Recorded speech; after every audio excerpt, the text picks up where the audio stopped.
England పర్యటనలో ఊహించని పరాభవం, వరుస ఓటములతో తీవ్రంగా నిరాశపరిచిన టీమిండియా ఇప్పుడు మరో సిరీస్కు సిద్ధమైంది. ఐసీసీ టీ20 ప్రపంచ కప్ 2026 గెలిచిన తర్వాత ఆడిన 7 మ్యాచ్ల్లో ఒక్క విజయం కూడా సాధించలేకపోయింది మన యంగ్ టీం. పసికున్న ఐర్లాండ్ చేతిలో 2-0తో క్లీన్ స్వీప్ అవటమే కాకుండా ఇంగ్లాండ్తో 4-0తో వైట్ వాష్కు గురై వరల్డ్ నెంబర్ 1 ర్యాంకును కూడా కోల్పోయింది. ఇప్పుడు ఈ పరాజయాల పరంపరకు బ్రేక్ వేసేందుకు పసికున్న జింబాబ్వేతో పోరుకు సై అంటుంది. జూలై 23న హరారే వేదికగా తొలి టీ20 మ్యాచ్ జరగనుంది.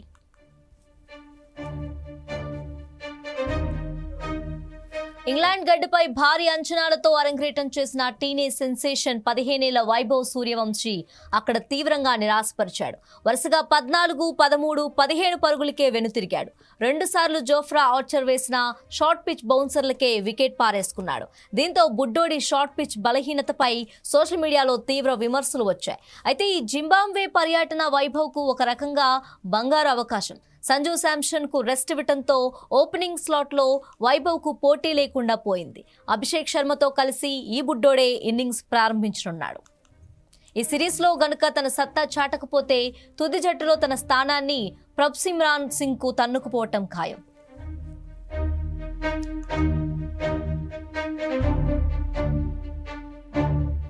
ఇక middle order captain Shreyas Iyer, Tilak Varma, Ishan కిషన్లకు ఈ సిరీస్ ఒక అగ్ని పరీక్ష అని చెప్పవచ్చు. ఐర్లాండ్, ఇంగ్లాండ్ సిరీస్లో పూర్తిగా విఫలమైన ఈ ముగ్గురు జింబాబ్వేపై అయినా పరుగులు సాధించకపోతే మరిన్ని విమర్శలు ఎదుర్కోవాల్సి వస్తుంది. మరోవైపు శివం దుబే పేస్ బౌలింగ్ ను సరిగ్గా ఆడలేకపోతుండటం టీమిండియాను వేధిస్తోంది. అయితే ఈ 2 సిరీస్లలో ఫినిషర్ పాత్రను ఎవరూ సరిగ్గా పోషించలేకపోవడంతో టీమిండియా మేనేజ్మెంట్ మళ్లీ రింకు సింగ్ ను జట్టులోకి తీసుకుంది. లోయర్ ఆర్డర్లో రింకు సింగ్ రాకతో బ్యాటింగ్ లైనప్ కొంత బలంగా మారింది.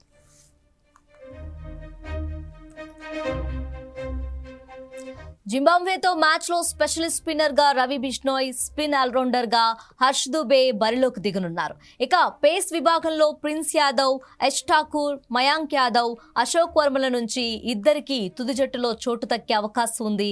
ఈ యంగ్ బౌలింగ్ అటాక్ జింబాబ్వే బ్యాటర్లను ఏ మేరకు కట్టడి చేస్తుందో వేచి చూడాలి. ఇక ఇప్పటి వరకు వరుస ఓటమిలతో కుంగిపోయిన టీమిండియా పసికూన జింబాబ్వేపై గెలిచి మళ్లీ ఫామ్లోకి వస్తుందా?